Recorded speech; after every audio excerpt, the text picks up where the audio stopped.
C'est l'heure de 3 nouvelles histoires d'horreur, parce que oui, vous l'aurez deviné, à mon décor, vous le savez. Alors aujourd'hui, c'est pas 4 histoires comme d'habitude, parce que nous, j'ai sélectionné une très courte, une moyennement longue et une très très longue. Donc la vidéo, elle va se composer comme ça. Alors on va direct commencer, mais juste avant. Parce que oui, je vais avoir peur encore une fois aujourd'hui. Ça fait longtemps que j'en ai pas fait en plus, donc ça va avoir peur. Allez, on est parti. Alors la première histoire du jour s'appelle Voyeur par la fenêtre. C'est une traduction. Histoire très courte, mais elle m'a toujours effrayé. Quand j'étais plus jeune, moi et ma soeur vivions chez ma grand-mère à Sacramento en Californie. Ma mère et mon copain habitaient autre part et nous rendaient visite de temps en temps. Déjà là, tout va bien pour l'instant. En Californie, tout va bien pour l'instant. Franchement, je vous le dis, tout va bien pour le meilleur des mondes.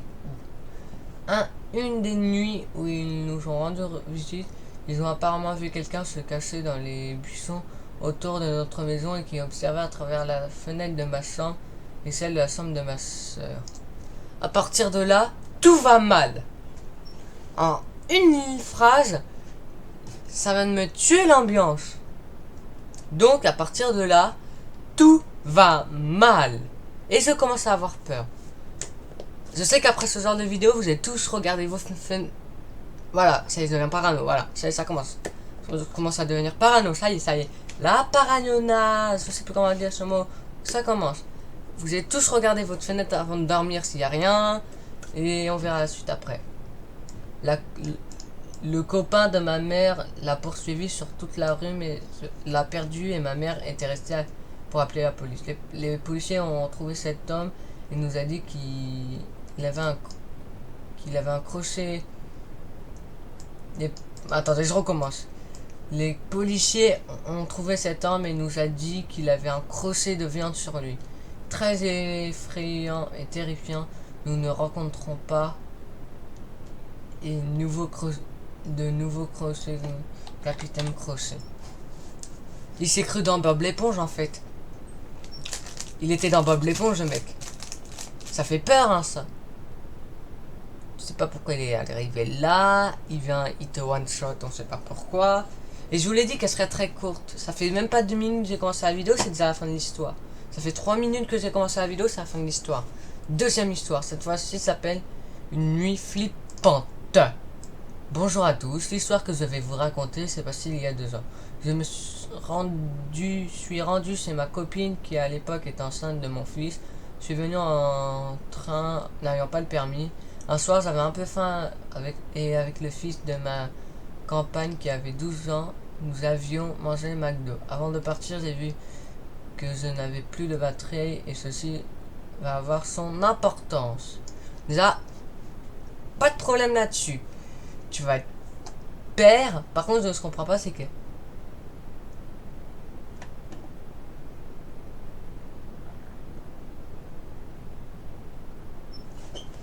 ta compagne. Bon, bref, c'est plus le mot. Bref, donc ton téléphone n'a plus de batterie. Non, quand tu passes dans ce genre de subreddit, il y a un problème.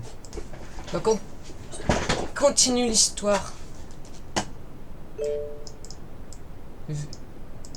Vu. Oh là là! Vu que je connaissais mal la ville, je l'ai laissé me guider pour que l'on se trouve à ce fameux McDo. Je n'aurais pas dû. Ah! Là, ça commence à prendre du goût, cette histoire. Cette histoire commence à avoir du goût, les amis. Je commence à avoir peur, là. J'avais déjà peur avec l'autre, mais bon. On marche et je m'aperçois que l'on passe par des cités assez mal farnées avec des personnes qui nous regardaient mal. Je peux vous dire déjà de base j'ai peur pour un rien. Mais là, en pleine nuit, dans une ville que je connais pas plus que ça. T'as raison, mec. Bref, on continue de marcher et de l'autre côté de la route, un magasin sur un parking, une dizaine de voitures, des gens qui dealaient. J'avais peur qu'il ait des armes ou autre, on ne sait jamais. Et le fils de ma copine qui parle fort et faisait tout pour nous faire remarquer. Heureusement, vu que l'on était de l'autre côté de la route, personne ne nous a vus ni entendus. T'as bien de la chance. Avoir un fils comme ça, moi je l'aurais tarté depuis longtemps. Tu fermes ta gueule, on est dans un endroit sensible. Tu fermes ta gueule, s'il te plaît. Merci. Et boum dans ta gueule. Bref, on arrive au McDo et on le prend, on revient sur le chemin vers chez ma copine. Quand tout d'un coup j'entends un bruit comme si on avait poussé quelqu'un contre un volet. Au loin, je distingue deux personnes en train de se battre. Par chance, une voiture était là, on s'était cassé derrière. C'était bien deux personnes qui se battaient. L'une d'eux avait un couteau dans les mains. Le fils de ma compagne me disait d'intervenir, mais seul avec un enfant de 12 ans, surtout que l'un d'entre eux était armé. Je voulais nous protéger coûte que coûte. Je décide d'attendre que la bagarre se calme. Pour passer à côté, il y avait un petit chemin pour rejoindre la maison de ma copine. Tu as vu une bagarre de dealers en face de toi. C'est juste tout ce que tu as vu. Donc, je me dis, toi, la probabilité que ça t'arrive, c'est assez faible. Non, c'était très élevé en vrai. C'était très élevé. Donc, j'ai arrêté de dire de la merde. Mec, je suis désolé pour toi. T'as eu peur, t'as eu peur. Je suis très méchant à ce coup. En rentrant, j'étais dans un état second. J'avais peur, proche de la paranoïa. Ma copine était inquiète. Nous pose des questions et il a avoué quelques mois plus tard qu'il m'avait fait passer par tous les chemins. Attendez.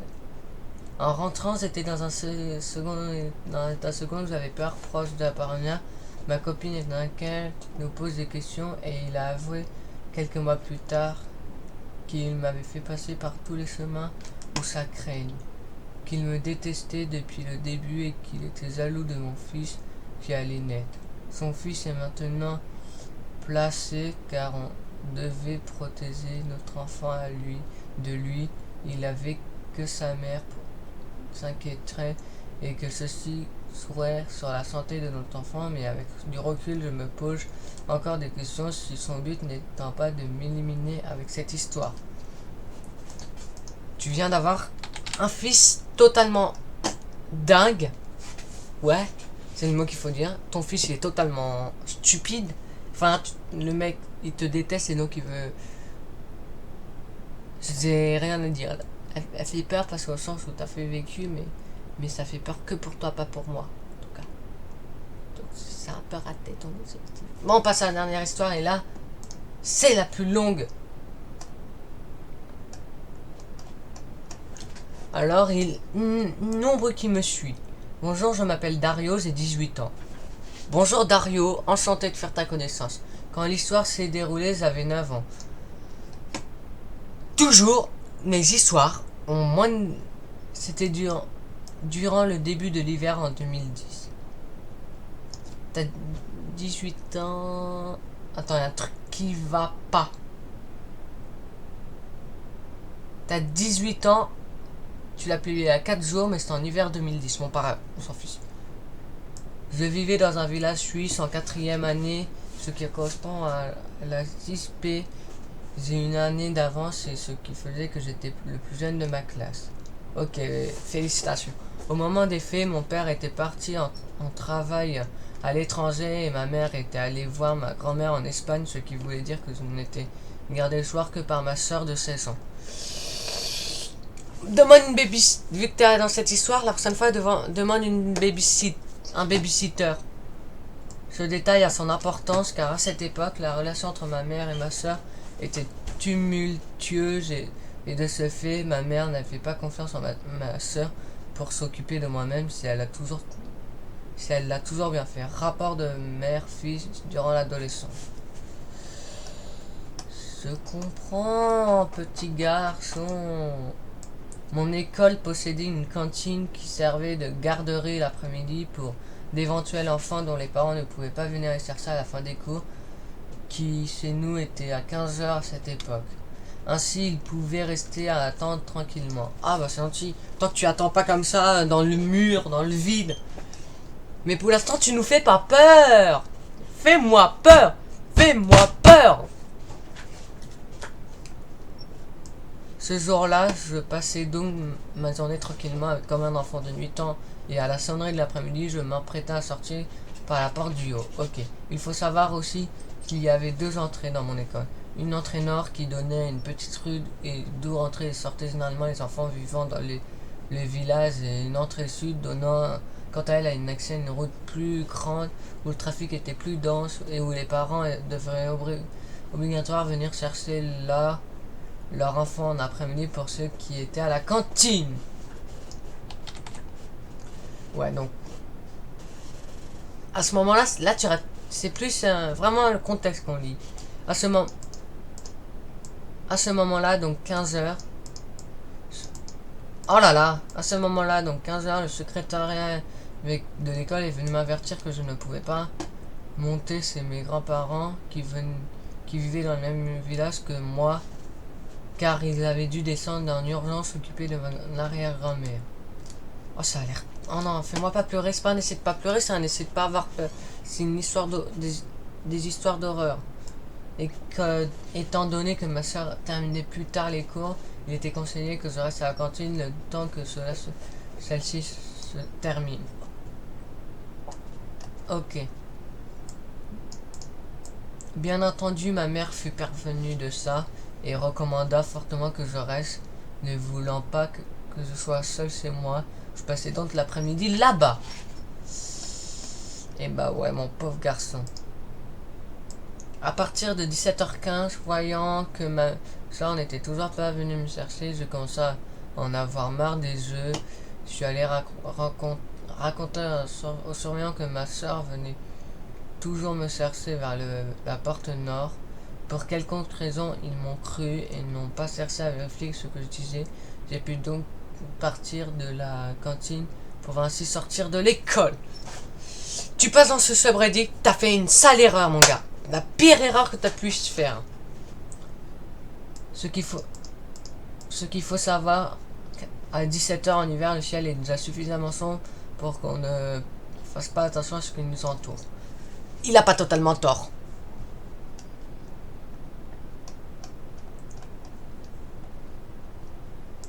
Je devais passer chercher ma trottinette qui se trouve à 100 mètres de l'entrée de ces petits compartiments à vélo et trottinettes qu'il y a comme souvent dans les écoles.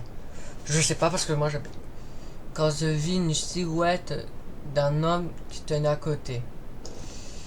Cours avec, trottine fort avec ta trottinette, c'est ta meilleure solution pour t'en sortir, s'il te plaît, fais-le. Ne semblant pas me regarder directement, mais pourtant j'ai cette boule au ventre qu'il fallait pas que j'y aille.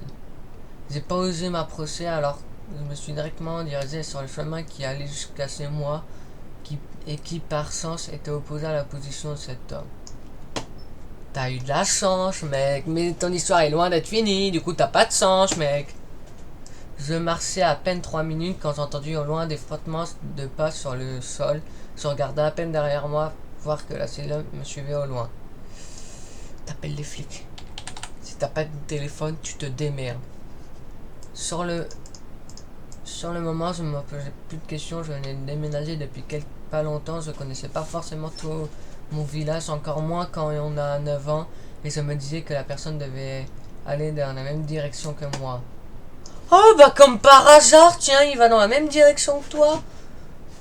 Oh le hasard. Oh mais il est trop beau le hasard. Oh le hasard, oh, je t'aime bien le hasard, mais là franchement t'es trop beau le hasard.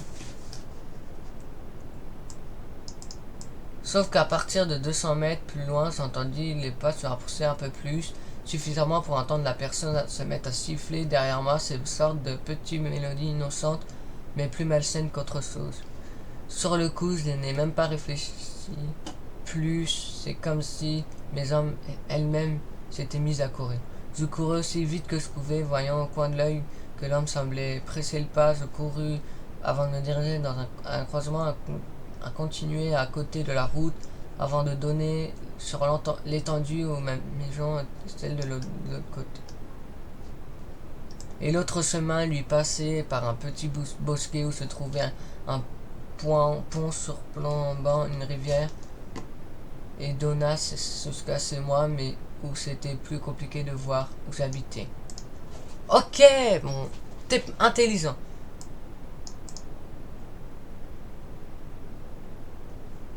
Je ne sais pas pour quelle raison, quand on a peur, on refuse pas forcément.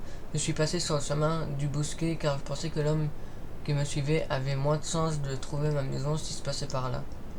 C'était très con finalement.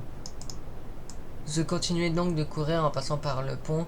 Je me rendu compte qu'au final, la distance sur l'étendue entre le pont et ma maison revenait au même que passer par l'autre chemin. Aïe! J'ai donc fait la pire chose possible à ce moment-là. Je suis allé me cacher sur le petit pont en bois.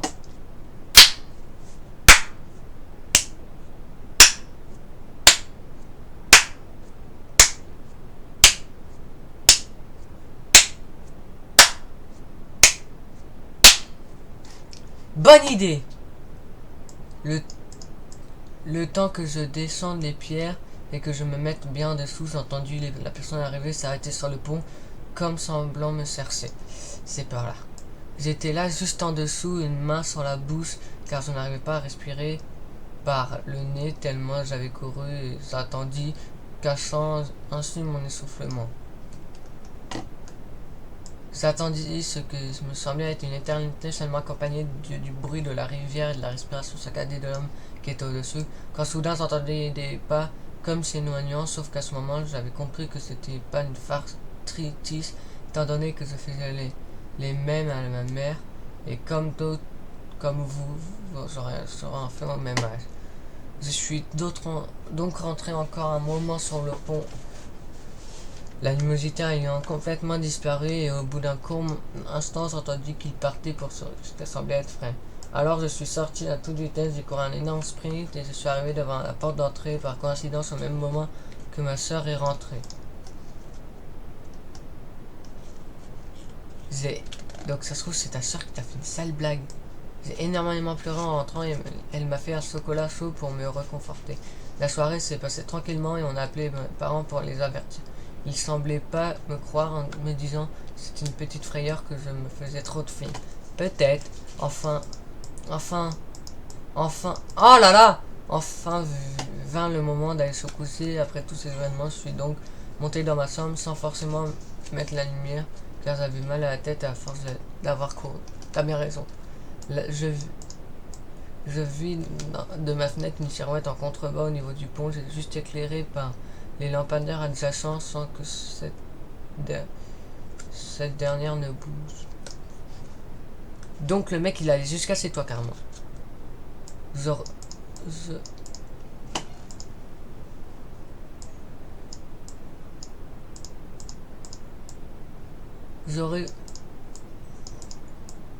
J'ai revu cette silhouette plusieurs fois pendant plusieurs nuits, toujours au même endroit, sur le pont jusqu'à ce que cette dernière disparaisse et jusqu'à cela. C'est un mauvais souvenir d'enfance, même s'il est arrivé quelques années plus tard de la revoir toujours au même endroit. Mais en grandissant, on apprend à avoir moins peur de certaines choses, bien que cela ne reste pas quelque chose de normal. Encore aujourd'hui, on se demande avec ma soeur ce qui pouvait être et que ne voulait être. Définition de la peur. J'ai peur les amis en cette fin de vidéo. C'est pour ça que j'ai vite fait faire l'outro et allumer la lumière parce que j'ai regardé partout. Voilà, donc j'espère que vous aurez apprécié cette vidéo. N'hésitez pas à liker, partager, commenter. On se retrouve très vite dans de nouvelles vidéos. Horreur ou pas horreur, j'en sais rien. Je vous l'avais dit que cette vidéo durerait plus longtemps que d'habitude parce que c'était des histoires beaucoup plus longues. Donc je vous dis à très vite dans de nouvelles aventures et je vais faire quelque chose.